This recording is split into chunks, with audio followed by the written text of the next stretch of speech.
Imagine you can't speak.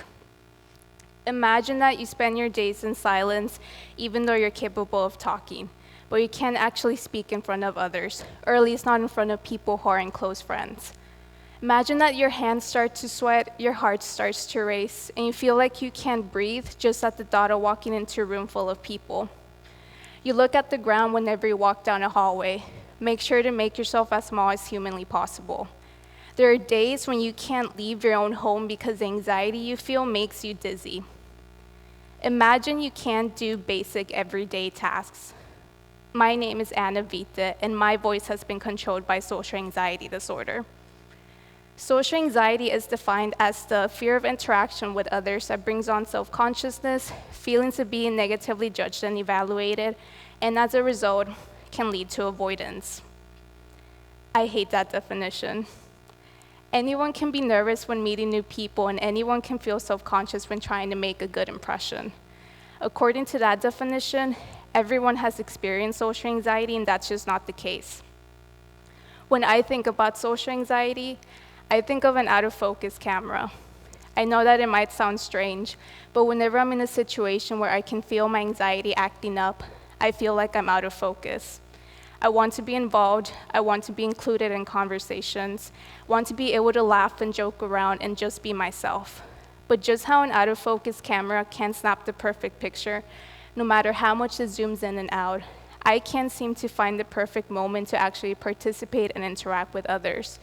There's an invisible force that keeps me separated and makes me lose all aspects of my personality. There's something in my brain that just doesn't add up. And growing up, I would always be annoyed whenever someone described me as shy, but I would be even more annoyed when I couldn't tell them that I wasn't shy. Whenever I tried to prove people's assumptions wrong, I would fail, and I never understood why. So I decided to base a research project on this misconception, the belief that social anxiety is simply shyness.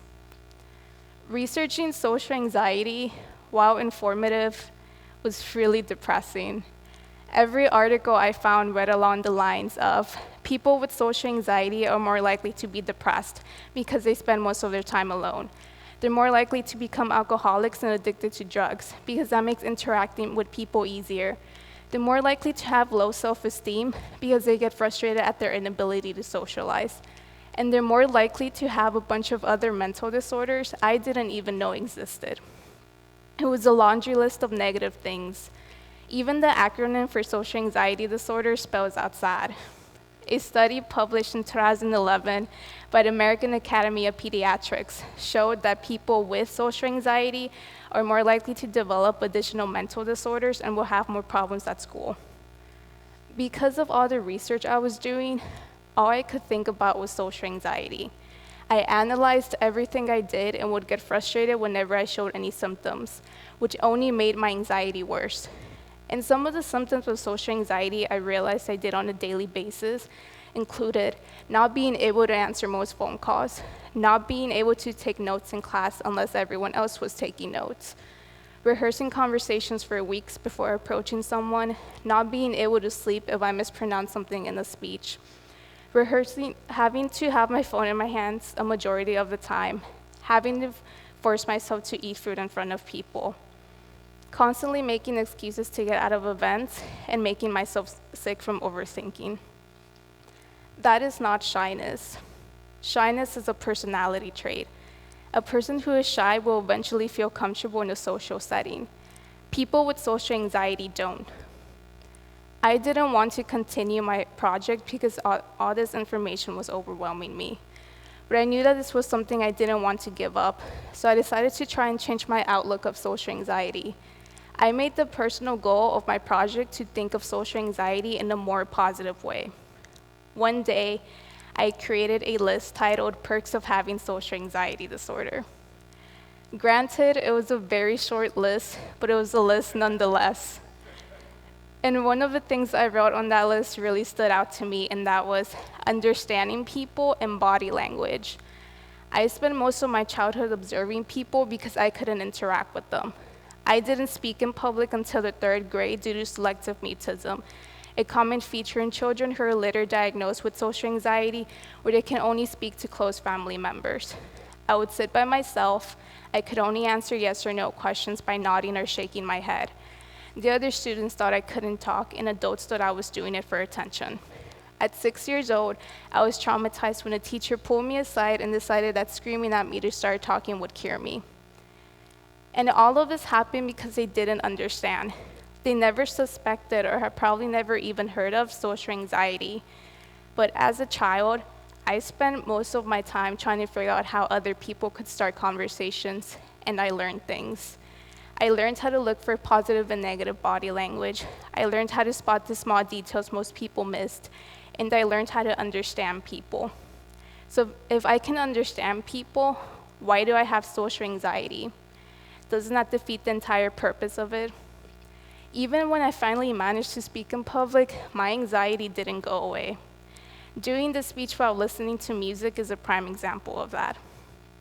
When I first started doing speeches about my project, I didn't have headphones, and those speeches were really bad. I was trying to show others that social anxiety wasn't the same as shyness, yet when they looked at me giving the speech, I was looking at the ground, slowly backing away and trying to put as much distance as I could between myself and the audience. I was shaking, and I said the phrase, at least twice in each sentence because I kept forgetting my speech from how nervous I was. People tend to associate those things with shyness, but then I realized that whenever I would start to have bad anxiety, I could always rely on music. Right now, I don't feel on edge. I don't feel as though I'm in front of people. I'm not self-conscious about what I'm saying. I actually enjoy public speaking, even if I do it in a very unconventional way. I would have never discovered that had I not decided to try this method. Have I found a cure for social anxiety with this? Of course not. But I found something that works for me and gives me confidence because I don't have to worry about my anxiety. I can say the things I've been wanting to say for years now with these headphones on. Before my research project, I would always try to avoid using the term social anxiety. I never said it out loud. If someone mentioned it, I would pretend like I hadn't heard. I did not like saying it because if I did, it would mean that I was acknowledging that there was something wrong with me, that I wasn't just quiet, or as people like to put it, shy. I also didn't want to make other people uncomfortable by talking about mental issues, so I pretended like social anxiety didn't exist. But I no longer stay quiet because social anxiety is the third most common psychiatric disorder in the US, and it deserves to be talked about. It deserves to have recognition because not talking about it and not understanding it only makes it worse and harder for those who have it to try and seek help.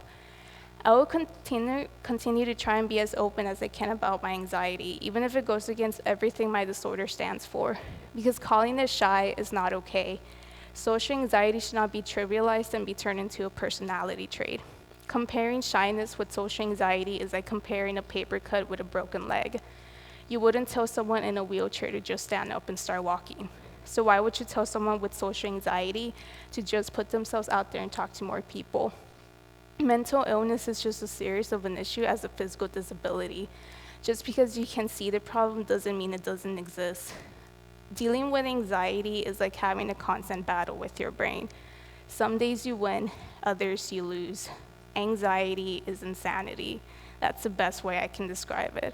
My anxiety makes me feel like I need to scratch off my skin, makes me scrutinize everything about myself, and it ruins a perfect day because I never know when it'll hit me. And yet, my anxiety is overlooked because it's just in my head. And yeah, it's in my head, but it's also very real. Most people tend to forget that last part. Brain scans can show you the proof that someone with anxiety will have differences in the way their brain functions. People with social anxiety have chemical imbalances in their brain due to neural pathway systems that associate socializing with anxiety. So even though I understand people, I still feel anxiety because of these neural pathway systems. Social anxiety isn't the fear of people, but the anxiety I feel is out of my control.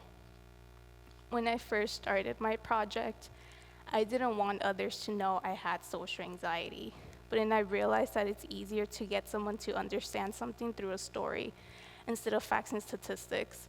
I can stand up here and can show research and articles that go in depth about this disorder, but it won't really make a difference unless you hear about how it affects a person's life, how it's different in a personality trait. The overall goal is just to have more people understand this disorder, because only a few people put in the effort to understand it when I told them I had social anxiety. I've been told so many times that I can't do what I want because of this disorder. Friends have become fed up with my anxiety and have walked away.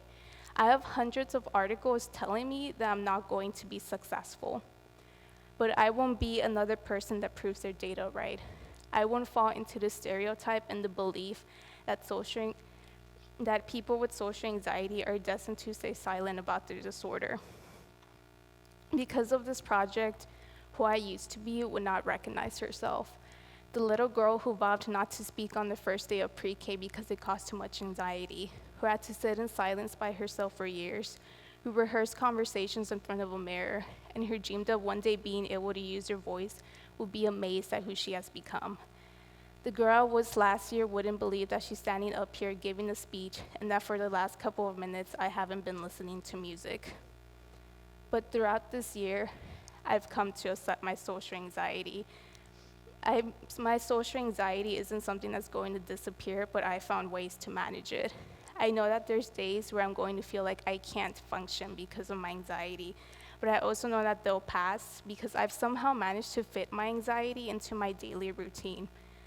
I've learned to accept my social anxiety as a part of myself, but I've also learned that my disorder does not define me. Even though I have social anxiety, I have a voice. I might stumble over words or mispronounce a couple from nerves. I might even forget the mid-sentence and have to start over again, or have to listen to music at first to give me courage. But I have a voice and I intend to use it. And I hope that you use yours to spark conversations about social anxiety disorder. Thank you for listening.